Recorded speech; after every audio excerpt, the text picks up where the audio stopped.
Good afternoon, everybody, and welcome to the program on a Friday here on radio.com. We'll be joined on fan, as always, at 6 o'clock this evening. On this, the 28th day of February. Remember, it is a leap year, so you have one more day to play with as far as that goes. So we have made it through the month of February, which this year was made a little easier by the fact that it always seemed like there was something going on. And really, what the dominant story obviously was the sign stealing in baseball and the ramifications of all of that, which went on for weeks, which impacted obviously the Mets, impacted the Astros, enormously impacted the Red Sox, impacted Beltran and Cora, and obviously the guys who lost their job in Houston.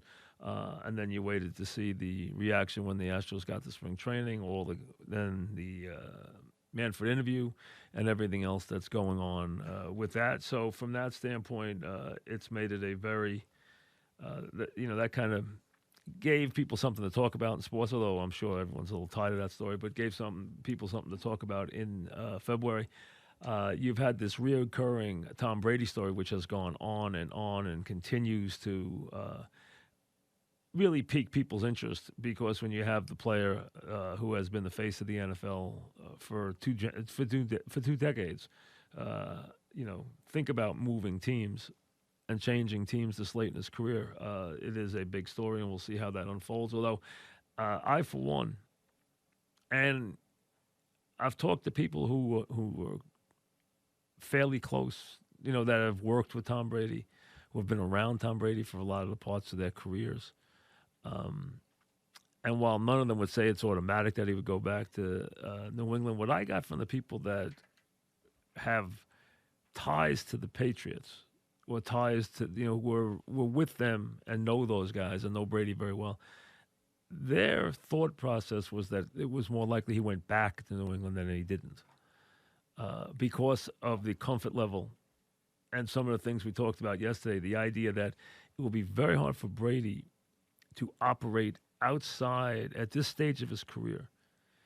It would be very hard for him to tolerate a culture that was not as exacting, that was not as commanding and as directed as the one he was in New England. Tom has gotten very used to the fact that the people around him are incredibly committed to winning. They're incredibly committed to working hard. There's no nonsense. There's everyone understands and appreciates their roles. There's a high level of intelligence that goes on inside that operation, and they come to work. They come prepared. They know the game plan. They're smart players. They want to win. They understand what the premise is. They understand what the objective is, and to go to a place which would lack that kind of discipline, and anywhere else he would go would lack it to an extent. But to go to some of the teams that that he's even been rumored to go to would make it an exceedingly tough transition for him at this stage of his life. If he went to the Chargers, I see it more as a business deal than I do a football deal. Tennessee, I think, would make sense. I actually think Indianapolis makes some sense. But I still think it'll be New England. I'd be surprised if it's not. But again, we'll wait and see how this works out. I've talked to people on both sides who feel. I talked to somebody who told me that they thought it was a lock that the collective bargaining agreement would get done, and then someone who told me they didn't think it would. So you can take that from that vantage point. We'll see how it goes. It's hard to say right now, but there's a lot obviously on the line, and time is of the essence with that as far as the NFL is concerned because they want to really get going on those TV deals, especially considering the changing face of television and the streaming and everything else that's going on there.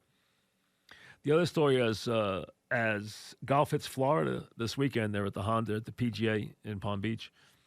Tiger Woods is pulled out of that. He's pulled out of Arnie. There's a very good chance now, and this will make it difficult. There's a very good chance Tiger Woods will prepare for the Masters without playing. That would make it very tough for him.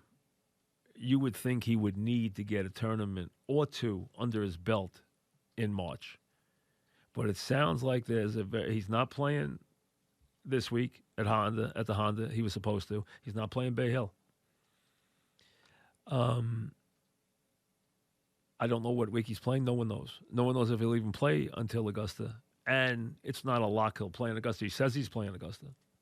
But the back is obviously an issue right now again. And if he's going to have to come up to that on just working out, on just practices, very tough to do. Very tough to hone an edge. I understand he's Tiger Woods, but he's also an older Tiger Woods. And that would make that a very, very tough chore, as we said.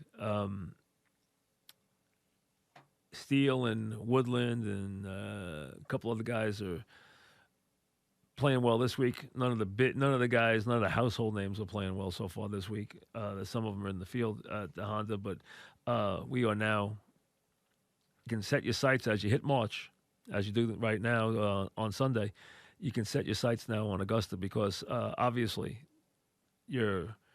after this Sunday, you're 2 weeks to Selection Sunday. You're then a couple more days from the NCAA tournament, starting with the first 4 games, and the tournament starts on the 19th. You have a regional member in New York this year at Madison Square Garden. The Final Four is in Atlanta, and if you're lucky enough to go there, you will be thrilled by that building. That is the finest building I've ever been in. So if you get to go to, first of all, if you get Final Four tickets, that's good. That's a great thing to see because Final Four is a special event. It really is. I've been lucky enough to be to about 20 of them, maybe 25, in the 20s, but whatever it is. I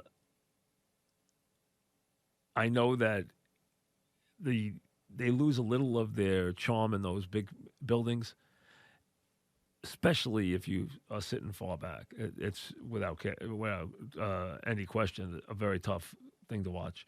But if you're close enough to where you're inside what would be a 20,000 seat arena, then it's a good ticket and it's a great event, especially the Saturday part.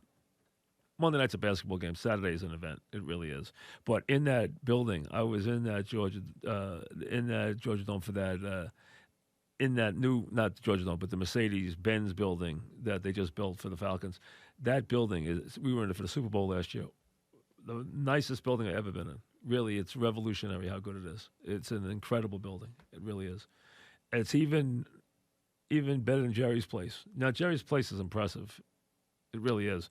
But I even think it's nicer. So that's where it is this year. And then, obviously, you come off that, and you have the Masters right after it. Before that, you have opening day, which is really, opening day is 28 days away. So 4 weeks away. That's it. 4 weeks to opening day. Right around the corner. So you got conference tournament, a couple of them obviously in New York. You got 1 more week of regular season basketball. Then you got the conference tournaments. The small ones, the big ones, of course. Big East will be interesting. St. John's obviously has to run the table to get into the tournament this year. Seton Hall's headed to the tournament this year. Rutgers looks to be headed to the tournament this year. We'll see if Hofstra can win its way to the tournament this year. Iona's had a tough year without Tim Cluse, and we send our best to Timmy. Shows you how good he is.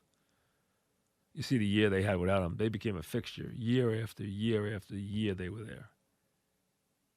Every year they were there. And they have struggled this year, but they're without a really good coach. So that's been obviously tough on them. No question about it. I mentioned on the 5-Minute Morning this morning that every year during the football season we hear about, it's not a great year for quarterbacks. It's not. And this year you knew there were a couple of quarterbacks led by Tua, and then, of course, Burrow comes up with the enormous year. And now everybody's back on the Tua bandwagon. You're hearing people who didn't know a lot about Tua, who don't follow college football, now talk about him in these raving, incredible, glowing ways. All true. Except for the fact that he is incredibly injury prone. Could he be a generational quarterback? Absolutely. Is he an incredible talent? Yes, he is. It absolutely is. But he's also a real question mark because he has suffered 4 major injuries in a very short amount of time. But now you have Burrow going to the Bengals, and I'm telling you, if it wasn't the Bengals and it wasn't Burrow having just this freakish season, Tua would have the first player picked, not the third. He'll be the third player picked. You know what Washington's going to do? I think someone will trade up to 3. I don't think the Lions can take him. The Lions can't take him and have him in Stafford because Patricia has to win this year. He has to win. So he can't bring in another quarterback when he has a guy who's very capable at the position. And my understanding is they cannot trade Stafford this year. The salary cap hit would be insane. So I would think they'd have to trade the pick to somebody who really wants Tua. And that'll be a lot of people. It'll be people who don't have quarterbacks. It'll be people who do have quarterbacks who are getting older. Whether that's Green Bay, whether it's New England, whether New Orleans, whoever it is. And then you're not done there. Herbert's going to go maybe as high as 5. Some people even think Love will go ahead of Herbert. I'm not sure that's true. I haven't seen enough of Love, but Love's a top 10 pick from what I understand. And then you have Eason, who's also a first rounder. So you got 5 quarterbacks going in the first round. Quarterbacks, 5 of them. Wide receivers, loaded. You know, Judy's a terrific wide receiver. Runs great routes. I think he's going to be a tremendous player. Deserves to be a top 10 pick. And then his sidekick down there puts on a show yesterday. Not only with these, you know, and I guess you've probably, if you follow Instagram and Twitter and all that stuff, you've seen these freakish dunks that Ruggs does with this vertical leap of his. But then he goes down there and burns like a crazy 40 time. So he now has moved way up. And he wasn't even, he was considered to be a first rounder, but he was considered to be in the back of the first round. And he's moved up now to maybe even, you know, top 10, top 12. So you're loaded. I mean, if you have a need for a wide receiver, you're going to get a good wide receiver in the 3rd round of this draft. That's how deep it is. It's loaded with wide receivers.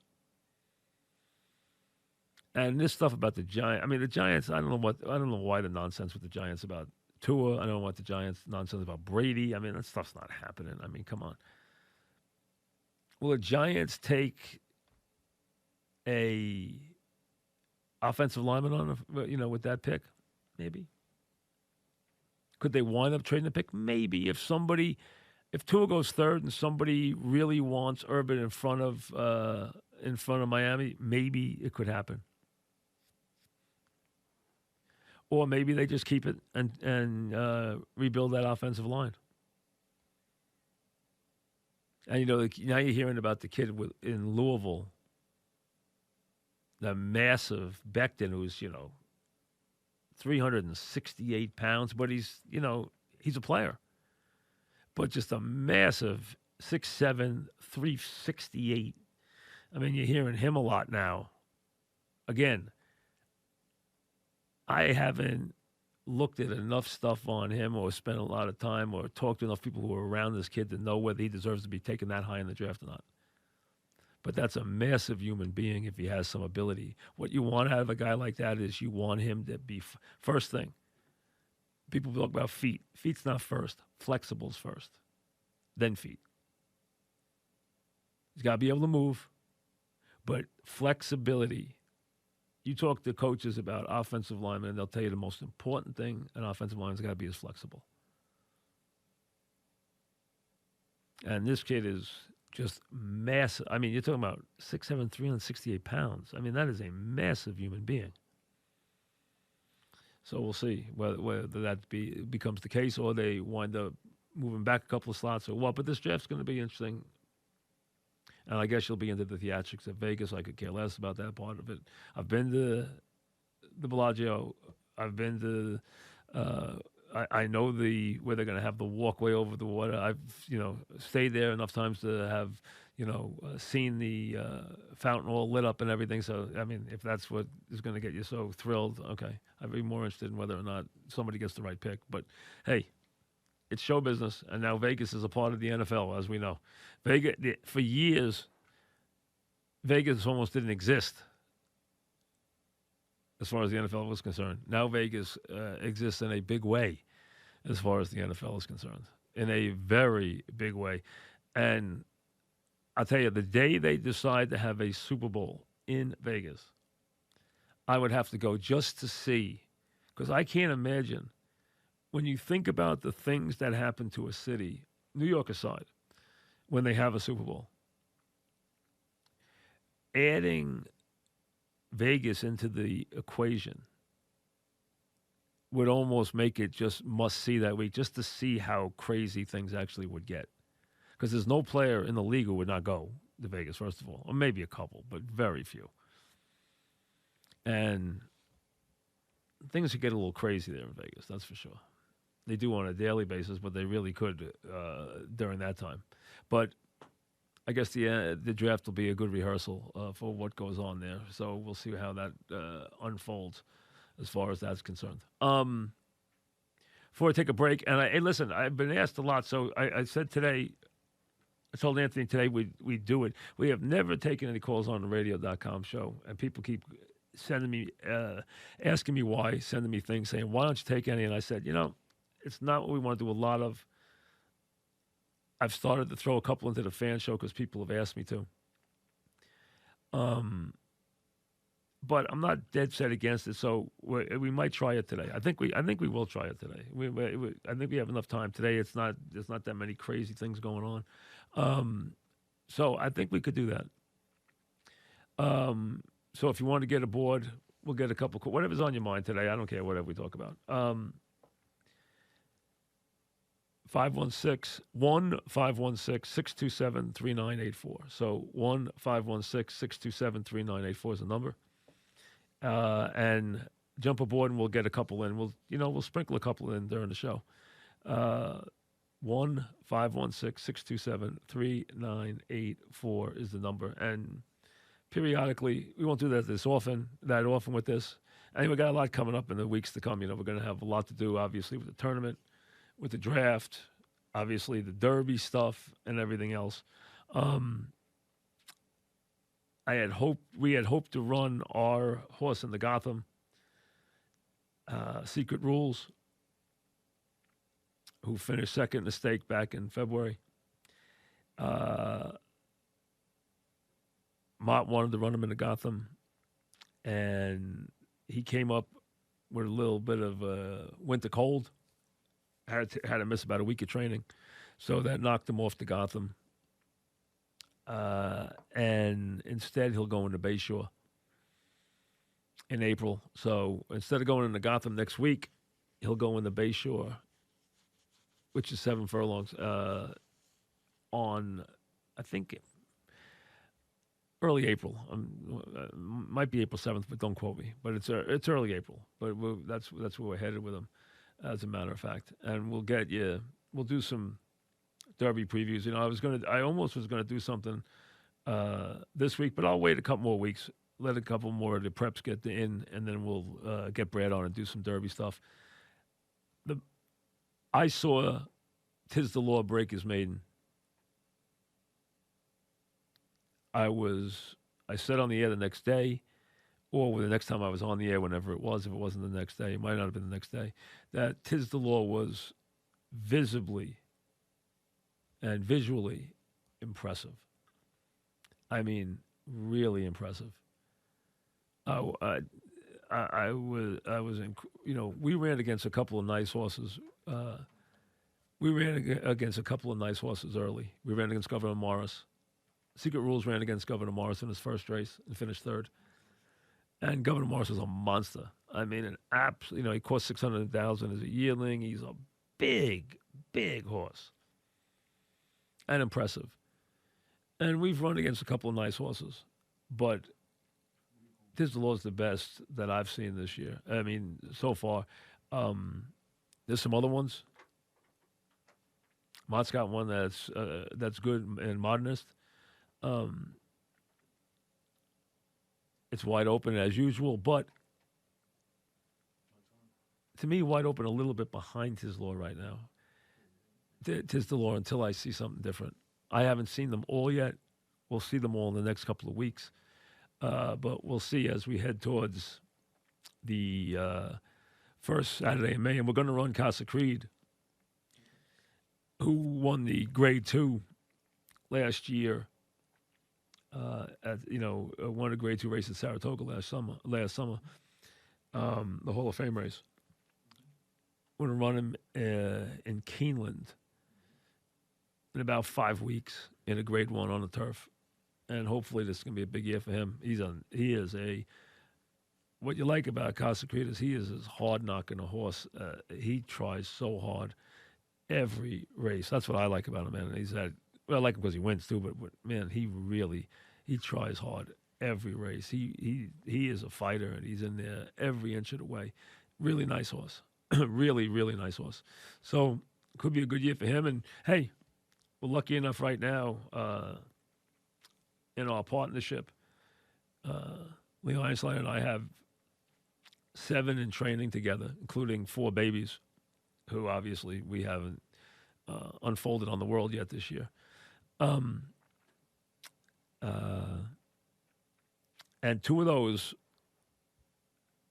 Rick Pitino is a partner of ours this year on two of them. So he came in on 2 of them with us. So we actually bought 4, and 2 of them were Lee and I, and 2 and 3, and the other 2 were Rick, Lee, and I. So and we have No Lime, who's already won and is a solid hard knocker.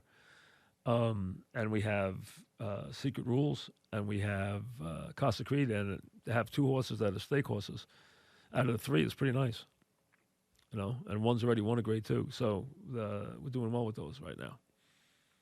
So give you, when you have some new horses and you have a couple that are looking forward to big years, it makes the year fun. It really does. Makes you look forward to Saratoga. I'm always looking forward to Saratoga anyway. Before you know it, right around the corner, it comes fast.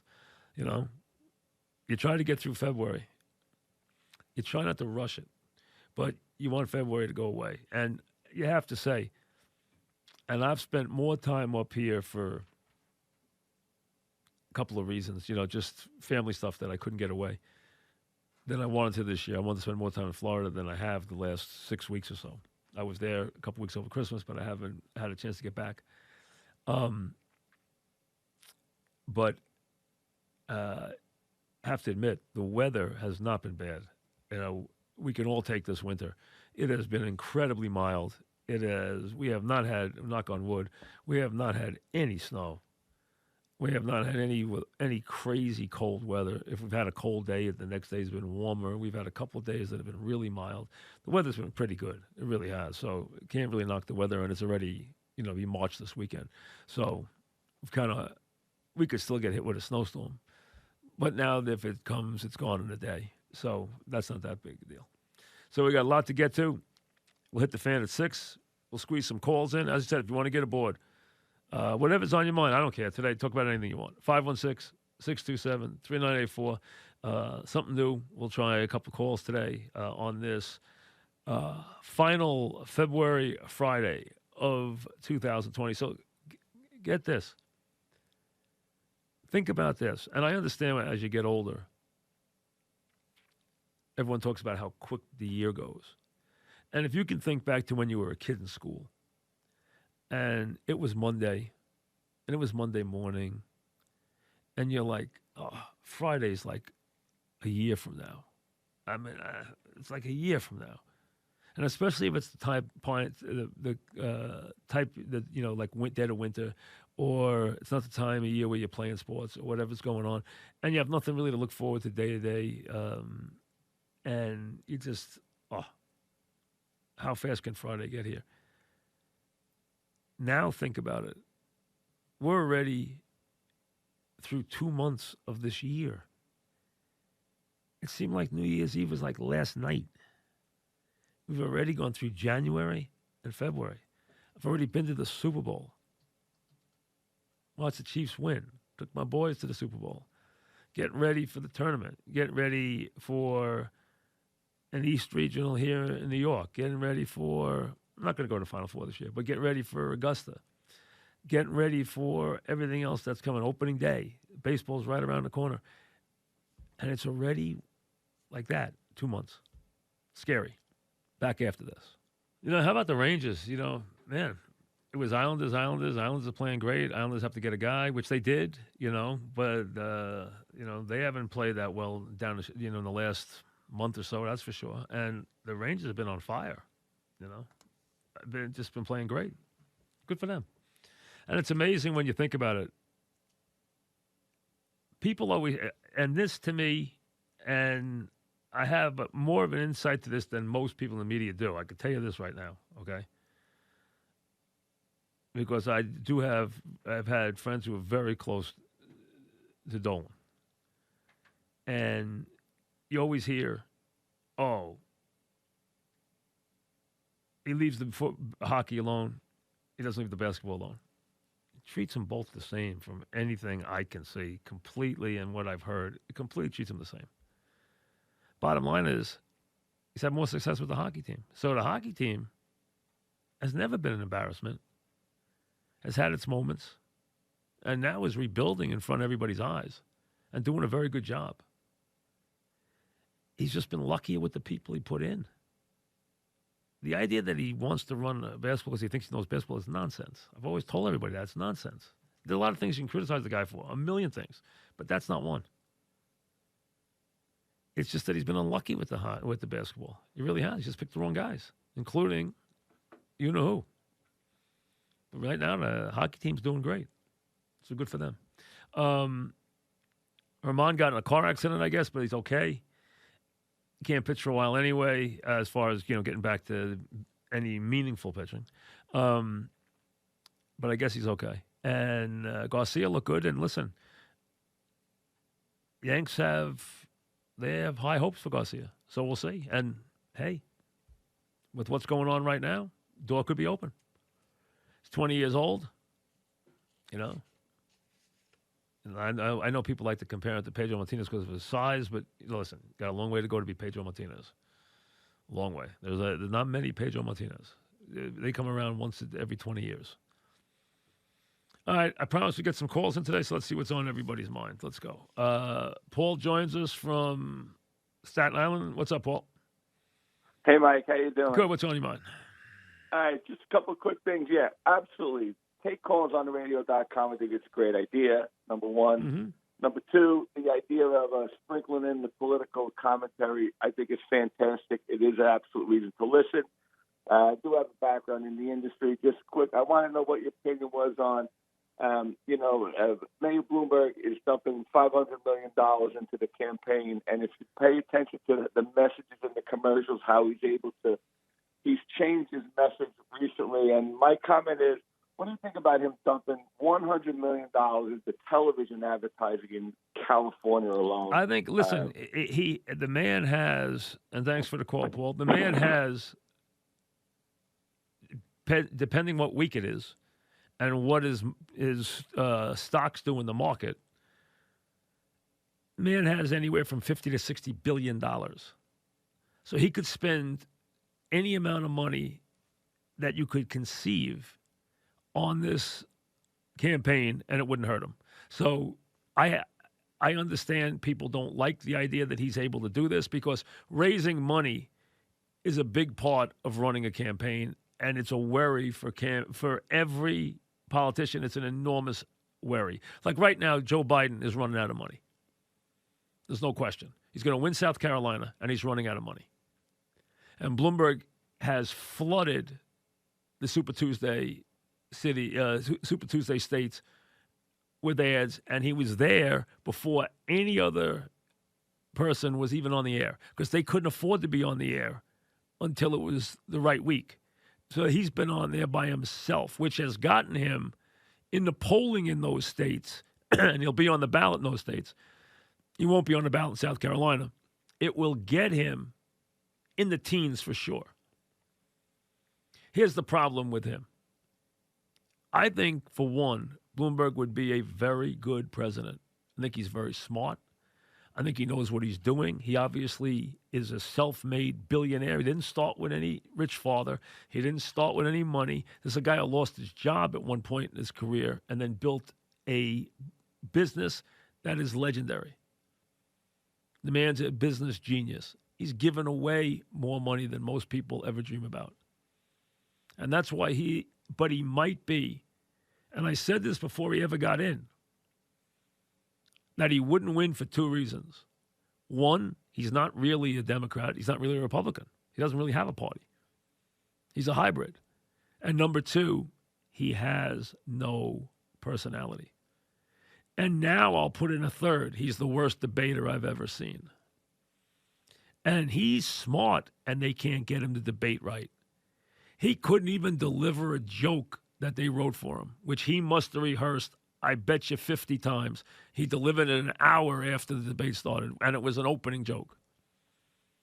His jokes are terrible. His delivery is awful. He doesn't know how to segue. He doesn't know how to pivot. He doesn't know how to argue. He doesn't even know how to get into the debate. So it's going to be very hard in this world where television is everything. And television is the only way to reach everybody. And he's going to, if he ever won the nomination, he'd be up against a guy who is brilliant on TV, and that's Trump.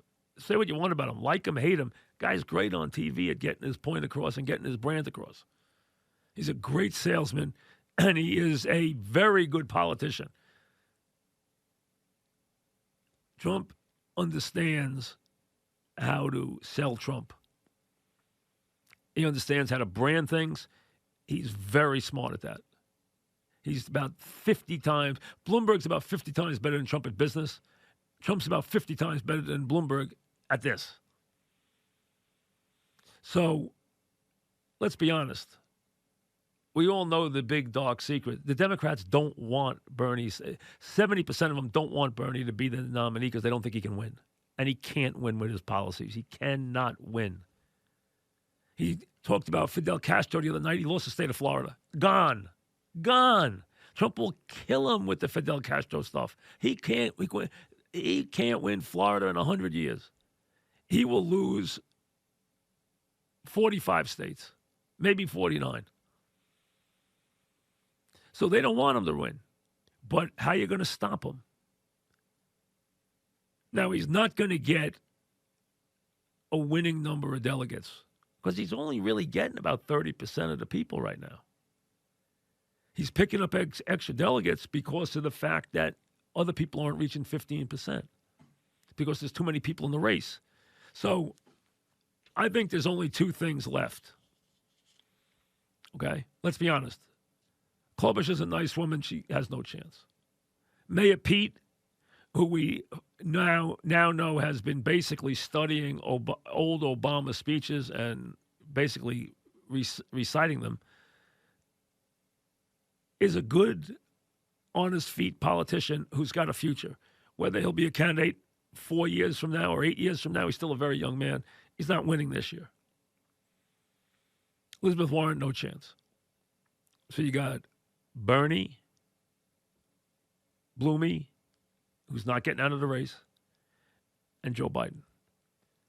Joe Biden's going to win South Carolina, and he's probably going to win it easy. After the Clyburn endorsement, he's going to win South Carolina going away. So he's going to now be the comeback kid. I'm ready to go. Let's go. Let's go to Super Tuesday. I'm the answer. I can win. I can beat Trump. He could beat Trump. Bernie can't. But he's running out of money really quickly. He's got no money for the Super Tuesday states. He has less money right now than any other candidate. He has not raised money well. So there's one solution here. If Bernie's going to be stopped,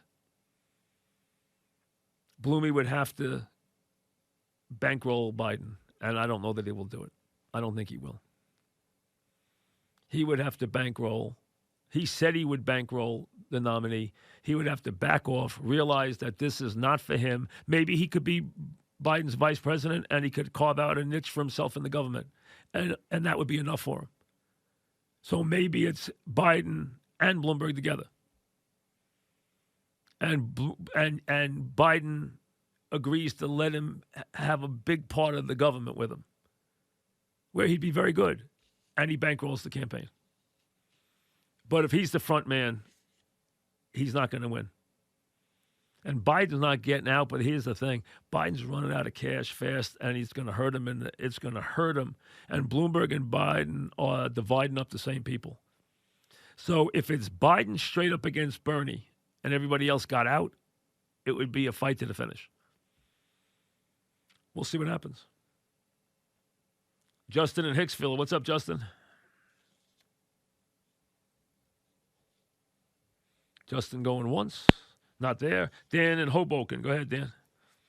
Hey, Mike. Thanks for taking the call. Yeah, what's happening? Two Giants-related questions for you. So say a team was going to trade up to 2 to Washington to get Tua. They're not trading. No one's trading a 2, 3. Go, start 3. Washington says they're committed to taking the kid from Ohio State. Yeah, I was wondering how much it would take the Giants to trade up one spot to Detroit if Young fell. Oh, no, he's not falling. They've already said that. Rivera's already said he's taking him. Okay. Yeah, so now the question is, Giants don't get him. What do the Giants do? Let's say the Lions are in business to trade, so no one can get to the Giants at 4. You got to get to the Lions at 3. Lions put the pick up. They need help. Tua goes 3rd. Now what do the Giants do it for? I'd hope they trade down and get more assets. But I guess my second question, given what you said about the quarterbacks, and it sounds like there may be 4, top 10 quarterbacks. There are, but they have they made their bed. They have their quarterback. They cannot now change direction on their quarterback. Right, and I don't think they should. I love this Danny Dimes kid. Where do you think he would slot in if he was in this year's draft, knowing what you know about him now? 3rd. So he'd be behind Tua and in front of Herbert? Listen, that's not a knock. Tua can be a generational quarterback, and Burrow had one of the greatest years in history. I understand they're getting on Burrow now, and you see how Burrow has reacted to the fact that he has little hands. He's been furious about it. He's made comments of, that's a big knock on quarterbacks when they say he has little hands. So, and they already making a big deal about the fact he has little hands. But Tua is a generational quarterback. If he hadn't been hurt, he would have been the first player picked by a mile. That's not a knock either. And Burrow had one of the greatest years in history. So those two are going off the board. I think he'd be 3rd. But, Herbert's put up some impressive stuff too. He's done well. He did well when he worked out. He did well in the Senior Bowl. So there's some quarterbacks in here. But I think knowing what you know now, your biggest knock, here's your biggest plus on Danny is this. Number 1, biggest plus, can throw the ball, can make every throw, can make the deep throw. There's no throw he can't make. We saw that this year. Also showed more mobility than we thought he would show. Biggest knock, he cannot be this kind of fumbler. It's got to change. It has got to change. And thanks for the call. That is the big, he has got to learn ball security. You cannot have him turning the ball over on fumbles 12, 15 times a year. It cannot happen. He has shown a proclivity for that since day one. He has got to stop fumbling the football. Gabe and Trenton, what's up, Gabe? Hey, Mike, how are you? Good, what's happening? Hey, so I was wondering, if it gets bad enough and the coronavirus spreads, which Yankee outfielder should we eat first? What was the question? I know it's stupid, but go ahead. You called up. I just want to hear how stupid you are. Go ahead. What was the question? I dropped. I'm sorry you dropped. I wanted to hear how dumb the question was. I knew I'd get a coronavirus question. I mean, what else is there? People sit home and they try to think of these things. I mean, they try to come up with something. Frankly, you know what? I don't think there's anything really funny about the virus, to be honest with you, because there's a lot we don't know. And the last thing we want to do is be told we can't go into New York City.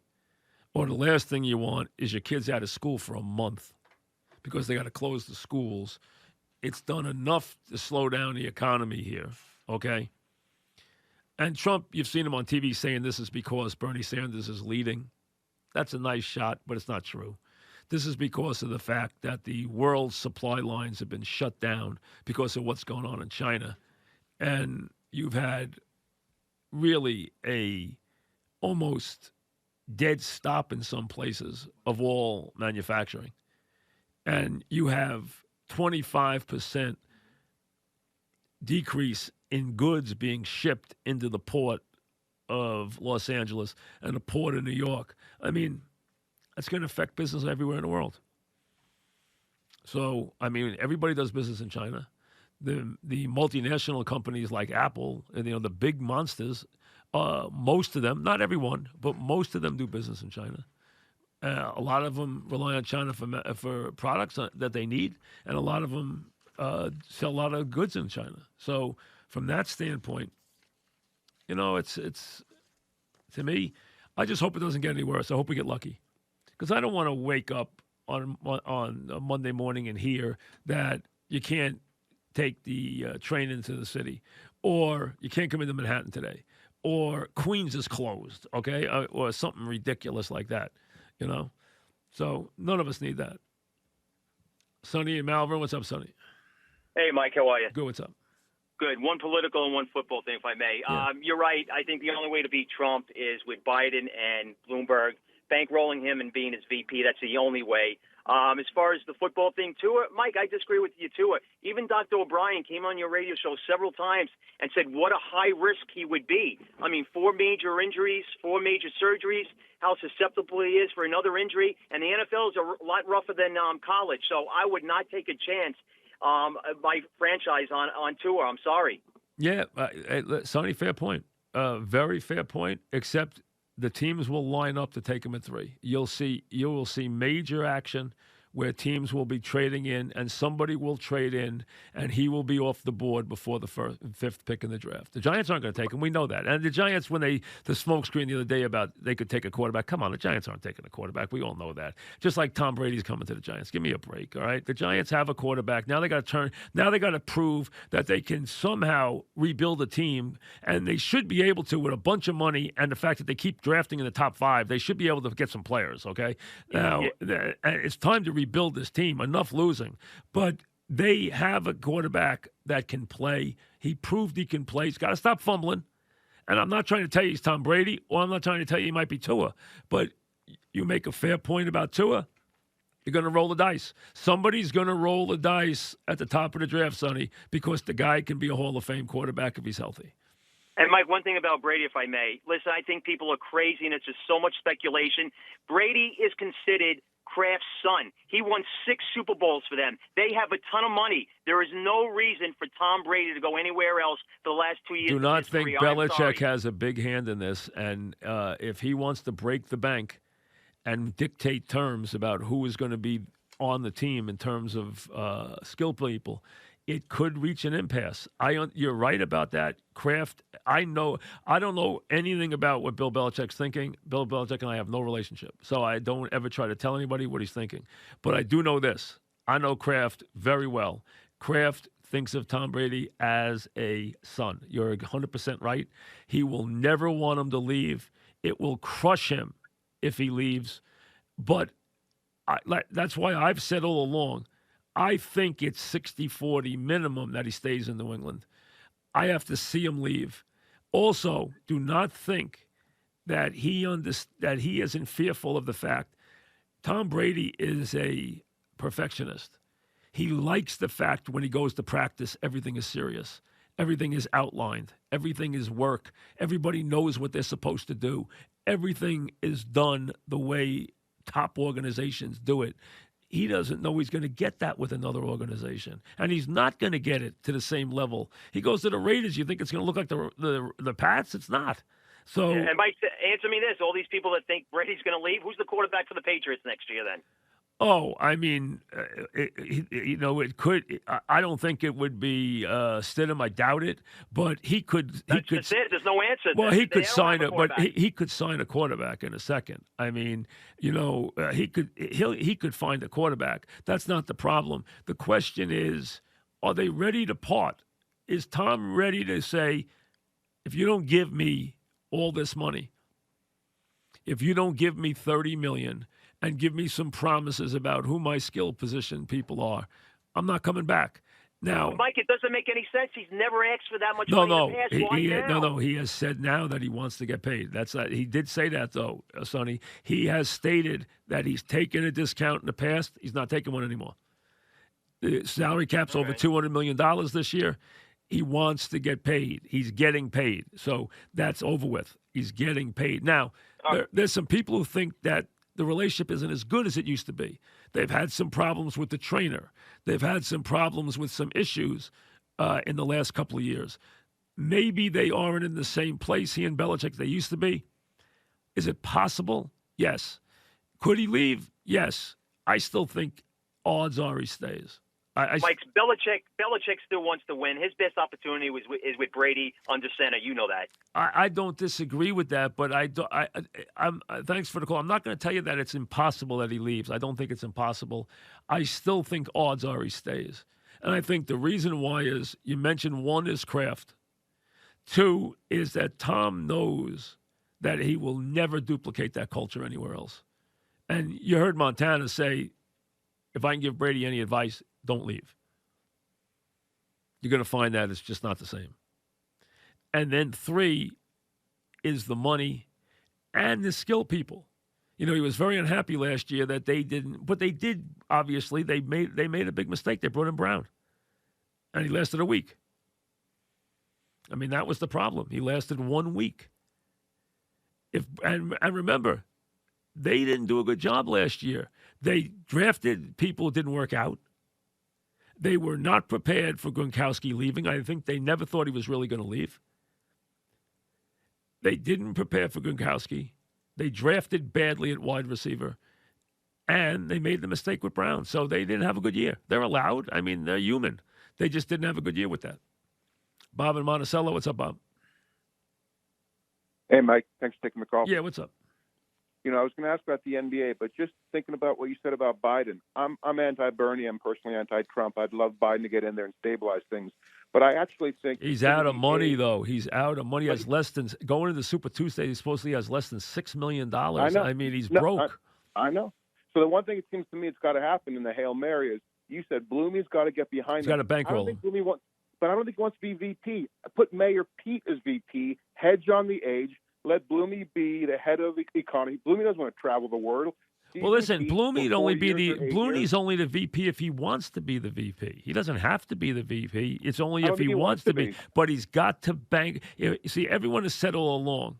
Bloomy has said all along, I will try to win the nomination, but my goal is to beat Trump. If that's true, he's got to see that he's not cut out for televised national politics. Then he has to realize that the only way he can do it is to bankroll Biden. Biden's going to win South Carolina. He's going to probably win it big now after the endorsement from Clyburn. He's going to probably win it big. With that being the case, this is the time going into Super Tuesday for Bloomberg to bankroll him. But I don't think he will. Maybe he will after Super Tuesday, but I think Bloomberg is gonna be on the ballot and run through Super Tuesday first. And I don't know if Biden is going to do that well across the country on Super Tuesday because he doesn't have the ground staff. He doesn't have the TV money to go out and flood the market like Bernie Sanders does. Bernie Sanders has a fortune. He has $130 million. And Trump has over $200 million. Bernie's got $132 million. Biden has $6 million. I think if he sticks around long enough to get Mayor Pete as his VP, get some Bloomy money, hope somebody drops out, Klobuchar. Well, they got to go. Listen, after Super Tuesday, Warren and Klobuchar, it's time to go. Mayor Pete, too, goodbye. All three, goodbye. None of them have a chance. But here's the thing. If it's after Super Tuesday, Bernie might be gone. He might be too far ahead. And the feeling is, yes, we can go to a contested convention. And yes, on the second ballot, the superdelegates can leave Bernie. But will they? And most people feel they will not. Even though they can, that they won't. And if they won't, that means you will have a circus and you will have a big problem. And before they allow that, they will say, we'll take our chance with Bernie, even though 70% think they will lose with Bernie. And you heard yesterday where Pelosi said that, excuse me for my voice, that Senate and congressional candidates will run on a separate platform from Bernie Sanders. What are you talking about? You're going to run on a separate platform from your presidential candidate? What, are you kidding me? You can't do that. I mean, come Do you on. remember McGovern? Like, do you remember McGovern? Yes, he won one state. Squashed. He won one But state. did you know he'd get squashed at the time? You're a betting man. We all Did you know knew this he'd guy's get got no squashed. chance? We all knew he was going to get squashed. Yeah. And this is going to be, and thanks for the call. This might not be as bad as McGovern. Nixon won 520. Nixon got 520 in the Electoral College. I think McGovern only won one state. That's it. It might not be as bad as that, but it will be bad. You will have Trump. Those of you that don't want Trump, you will have Trump for sure if you get Bernie. Bernie is not winning because, man, he has got a lot of baggage, and his issues and his platform is ridiculous. First of all, none of it's true. You can't get any of it through. His health care plan is a farce. And he talks about Denmark. Denmark's got 6 million people in it. You're talking about a country with 330 million people. It's a little different. I mean, no one brings that up. It's insane. Sometimes in politics, you hear things and you say, why doesn't somebody turn around and say, listen, you and I and everybody else knows you can't do this. And then he turns and looks into the camera and tells you to save money. Save money? It's ridiculous. It won't save money. He's ready to go on the Fan, New York Sports Radio. Mike's on, Mike's on. He'll get you the sports any way that he can. It's Mike Francesa on the Fan. Sports Radio 66 and 101.9 FM, WFAN. All right, we hit the fan on this Friday evening as we say goodbye to February. Brought to you by Casamigos Tequila, as always. Brought to you by those who drink it. And here's a recommendation. Just like George and Randy and Mike, my favorite is Reposado on the rocks. So no salt, no fruit, so just classic stuff. So check it out. And obviously, we thank Casamigos Tequila for their patronage. As always, we have got through the month of February, which I always have looked at as a milestone thing, doing this all these years. And February has changed a little bit, obviously. The Super Bowl sneaks into February now. The spring training starts earlier now. February is not as barren as it used to be. But whenever you can turn the page, whenever, and it used to be, just to show you how different it is now, the regulars in baseball used to hit spring training on March 1st. The pitchers and catchers would be there before, but the regulars would get there March 1st. When Mickey Mantle showed up in 1969 at spring training and retired, and I remember the headline the next day in the paper, they had a picture of Mantle sitting there in his turtleneck and his sport jacket. And I knew it was coming. So, it was a devastating blow, but I knew it was coming because we all thought at the end of 68 that it was over. He didn't announce his retirement, though. He did not. He was going to think it over the winter, and he hinted that last week there was a lot of stories about was he coming back? Was he not coming back? Remember, there had been late in the season that year, he had hit his 500th home run, obviously, the year before. And then in the 68, he had some milestone home runs. He had to pass Ted Williams. Then he had to pass Jimmy Fox. He had the whole thing with Denny McClain where Denny, who idolized Mickey, gave him a fastball. And Mickey hit it for a home run, and they made a big deal about Denny doing that. The game was a lopsided game. Denny was on his way to, his magical season. And the whole thing, but that was late in the season. Then he had a home run off Jim Lumborg, and, there was all the stories about would he, won't he, will he not, is it over, is it not over? We all thought it was over. But he arrives at spring training that year, and there had been hints that it was probably going to be over. But, you hold out hope that he changes his mind. And he got to spring training that year. And I remember it, the papers, it was March 1st. He got there the last day of February, and then March 1st was the day of the paper. And right on the paper, March 1, 1969, it said, I just can't hit anymore. That was what he said in spring training. I got to retire. I just can't hit anymore. Not to my liking, I'm not a 230 hitter. I can't, and that's what he had hit the year before, 236. I just can't hit anymore. He still had 18 home runs and had 50-something RBIs and, playing basically, as a 350 at bat guy or 400 at bat guy, but he always had power. But so little did we know what would the baseball season would bring. You know, it brought new faces. Bobby back from the military, Bobby Mercer, Jerry Kenny, Thurman Munson, but also brought the Mets that year. No one having any idea that it would be this. As Mantle steps off the stage, the Mets step on the stage with this insane season. So that Mickey was out of the way. The Yankees didn't have what they used to have. They, at least those last years, you still had Mantle. And that was a big deal because I remember Ralph Houck. And it's funny. I always wanted to interview Ralph Houck. And there's another guy. People ask me about guys we didn't interview.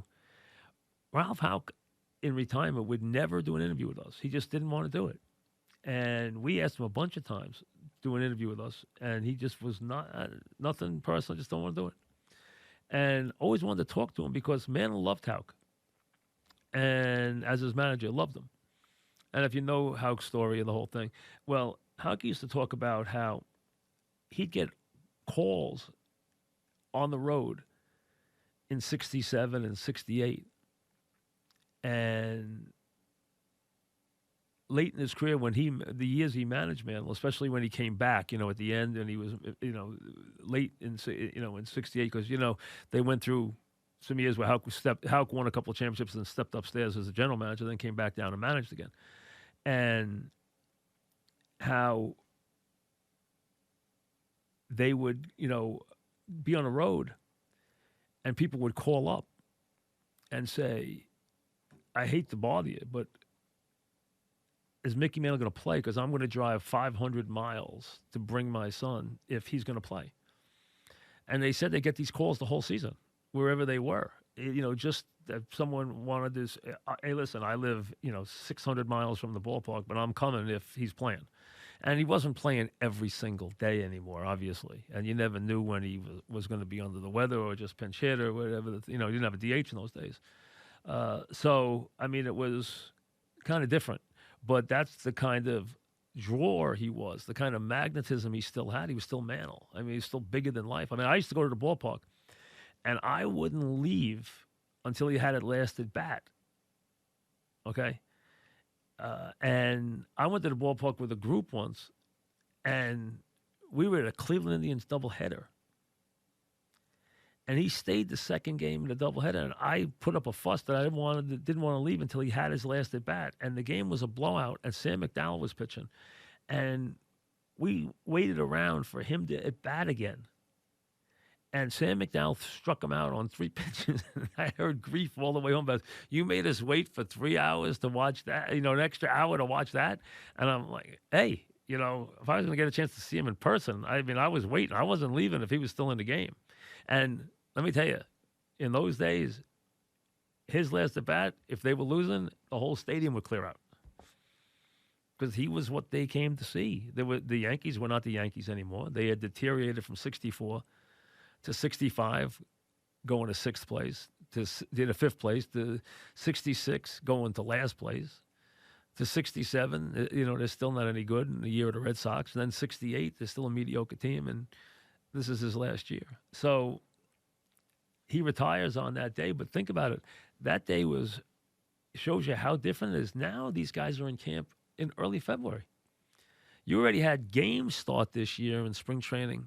You had games every day since February 22. And the season, look when it starts this year. So, it's a month away to the season.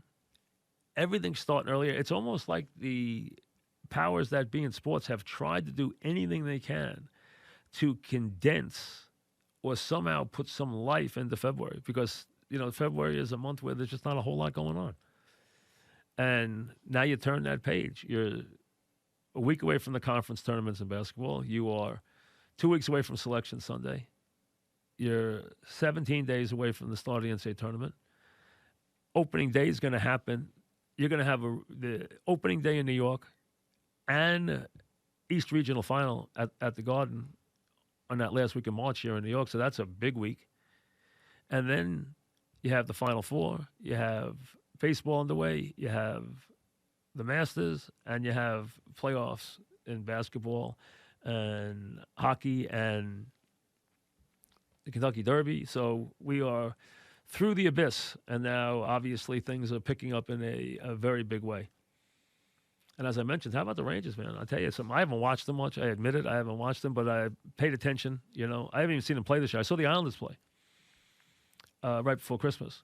And I told you I went up and visited Lou, and Lou told me, I said, Lou, can this team give you a big run? And he says, I have to get one player who can really help me up front. And he waited to the day before the deadline and got him. Now let's see if that player can help him. While the Rangers, everyone figured at least a year away, now on fire. And you have a reason to be all excited as you go down the stretch here. So things have obviously happened ahead of schedule for the Rangers in a very big way. So maybe in this year, which has been such a tough year for the winter sports, such a tough year, you know, except for the Islanders who had a obviously very big early season run, but so bad in football and, you know, nothing to talk about in basketball, waiting for Durant next year, the Knicks being abominable. And now here, maybe the Rangers are going to give you a little thrill that you didn't expect before baseball starts. Everyone's creating these scenarios where the Giants get young in the draft. It's not going to happen. Okay? I mean, and I see they do the same thing in Detroit. First of all, I know this will be a thought that a lot of people don't have. I'm not as sold on him being this all-world. I think he's really listen, he deserves to be picked second. I have no problem with that. Do I think he is absolutely going to be the end-all and be-all? I'm not convinced, number one. Number two, they're taking him number two. Rivera already said it. They're not taking Tua. They just drafted a quarterback. Plus, don't be surprised if he plays a veteran quarterback, knowing how Rivera is. They're not going to draft Tua at number two. They're not going to do it because this is not what Rivera wants, and they just turned around and drafted a quarterback. So I don't think that happens. And the Lions would take him if Tua went second. And the Lions aren't going to take Tua. So if you think the Giants are getting him at 4, it's not happening. Because the Lions can't take Tua. They could trade the pick. So I don't see any way that Washington. So here's what the Giants fan thinks: Washington doesn't take him. They take Tua, and Detroit doesn't take him. What are you serious? Then Detroit's taking him. So that's not happening anyway. But Detroit's not going to get him. Washington's taking him. And then Washington will, I think, trade because they're committed to Stafford because they can't trade him. The salary cap hit is immense. And they need to win this year. Otherwise, Patricia's going to get fired. So they trade out of the 3 spot, get a player they want, and trade for Tua. Trade Tua to whoever moves up to that slot. Then the Giants go on their merry way and take the player they want. Whether they wind up taking a corner who could go in that pick. Listen, there are wide receivers worthy of being taken at number 4, but if you're the Giants, your needs are so precise at other positions. If you want a wide receiver, you have to wait and take one down in the draft and get one that's good. I understand you'd like to have Judy, but you cannot take them. Your needs are so acute. You need help on the line. You could take a building block there, or you got to get yourself an edge pass rusher. You've got to get yourself a guy who can rush the quarterback. You could have done that last year and gotten the quarterback and gotten Josh Allen. You could have done both. Absolutely could have. Messed that up, too. But be that as it may, they cannot screw around there. And listen, Tua's going off the board early, but I doubt he's going second. I'll be stunned if he goes second. I think he's going to go third to somebody who will trade up into that slot. And the Lions, listen, I understand if they'd like Tua, but you know, Patricia's gone if that happens. Cole joins us. What's up, Cole? Hey, Mike, thanks for taking my call. Yeah, what's happening? Mike, I'm of the younger audience here. I'm only 21 years old, so I need you to educate me on something. I was watching the Fury versus Wilder fight last weekend, and I was wondering what happened to boxing to where it dropped so far in popularity from where it used to be versus what it is today. The reason why is two reasons. Number one, every decent fight went to pay-per-view, so there was no way for it to work without you going out and shelling out $44 to $80 for the fight, because the fighters were only going to do it in a place where they could get paid a ton of money. So there are no more free TV good fights, number one. And then number two, there just aren't enough good fighters. There aren't enough compelling fights. So the game has been completely destroyed in terms of how it's promoted and how it's and how it's sold and packaged. And there's not enough people out there who are going to pay. The diehard's going to do it, but not enough. How many people actually paid for that fight? 1 million? Was that what we saw? 1 million people, I believe, bought the fight. 1 million. How many? I didn't see it. Yeah, 1,900,000. Under 900,000. So 900,000. Thanks for the call. 900,000 bought the fight. So if that fight's on free TV, everybody watches it. If that fight's on HBO, a ton of people watch it. That fight's in a place where 900,000 people saw it. That's why. Because otherwise they can't get paid. And they want to get paid a lot. That's the model. So that's what happened. Plus, there's not enough compelling fights. And these guys have a sellable fight now. They have a sellable third fight. People will watch it. But it's going to be on pay-per-view. Tommy in Long Island. What's up, Tommy? Hey, Mike. How are you? Good. What's happening? You just evoked, the question of me that who says baseball is not romantic when you were talking about Mantle retiring? I first began my love of the Yankees in about 1964, so Mantle obviously was on his way down. But the image I remember, you mentioned the newspaper photo. For some reason, I have this clear memory of, Mantle and Ralph Houck sitting at the table. At the table, yes. Yeah, exactly. Having the press conference, absolutely, yes. Exactly. And back in the day with the Daily News, when it was the sports paper, there was also a photo of Mantle and Bobby Mercer. And I cut it out, and I put it in an envelope. I mailed it to Yankee Stadium asking for them to autograph it. And did they? And wouldn't you know, 6 months later in the mail came the autographed picture. And they both signed it? They both signed it. And Mantle has the most unique signature because of that M, the way he does his M. Yes. Absolutely. Yes. Absolutely. I that was nice that they signed it. That's pretty good. I'm glad. Wow, that's pretty good that they both sent it back. I don't remember the Mercer, but the photo or the picture you have of Houck and Mantle together. Right. Absolutely right. True. Sitting at the table in front of the bank of microphones, and that's when Mickey said, "You know what? It's over. I just can't hit anymore. You know what? I can't." And when I interviewed Mantle, and someone asked me, it's something I did recently. Someone asked me a question. They said, "What interview were you most nervous for in your life?" And I said, without question, the first time. And thanks for the call. First time I interviewed Mickey Mantle. Dog and I went over to Mickey Mantle's restaurant, and we were going to interview Mickey Mantle there. We were going to do the show from there. That was part of the deal, and Mickey was going to come on. He was doing a book tour. And the first time I interviewed him 4 times. The first time I interviewed him, I was so nervous about interviewing him because for me, this was it. I mean, I didn't have any other idols. I had none ever in sports. There was no one that I cared about except Mantle. That was it. That was it. He was it. From when I was a little kid, he was it. I loved Mickey Mantle. And I knew so much about him because, this is Mickey. I had read everything. I had watched everything. I forget it. So this was and he said to me, I asked him a question about his career.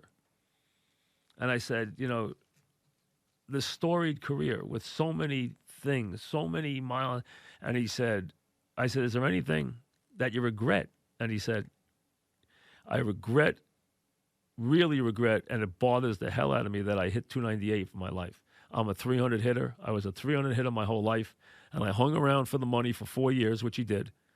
Remember, in 64, which the last caller alluded to, Mickey should have been the MVP, I thought. He was 35, 111, 303. He played a lot that year. Yankees beat the White Sox and the Orioles for the pennant. They won 7 games in the World Series. Mickey hit 3 homers in the World Series, had 8 RBIs in the World Series, including a Game 7 3-run homer against Gibson to get the Yankees close. The game winner against Barney Schultz in Game 3, a homer off Kurt Simmons in Game 6. That was the last year. After that, he started going down. Hit 280, then he hit 250, then he hit 236, and he wound up hitting 298 for his career. And he said, it bothered the heck out of me that I'm not a lifetime 300 hitter because I was a 300 hitter in his prime. Remember, Mickey hit 350. Mickey won a Triple Crown hitting 350. The next year, he hit 365. Mickey was a great hitter till his legs went. And he said that really bothered him because he said, in my mind, I was a 300 hitter. And he was. But, when you hang around, you dilute your stats. And Mickey was not in great shape financially.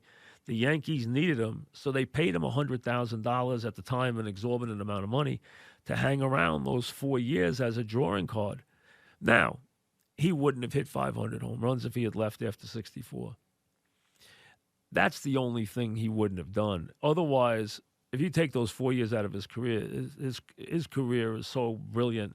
I mean, because he would have been to the World Series. Basically, in 14 years, he would have been to the World Series 12 times.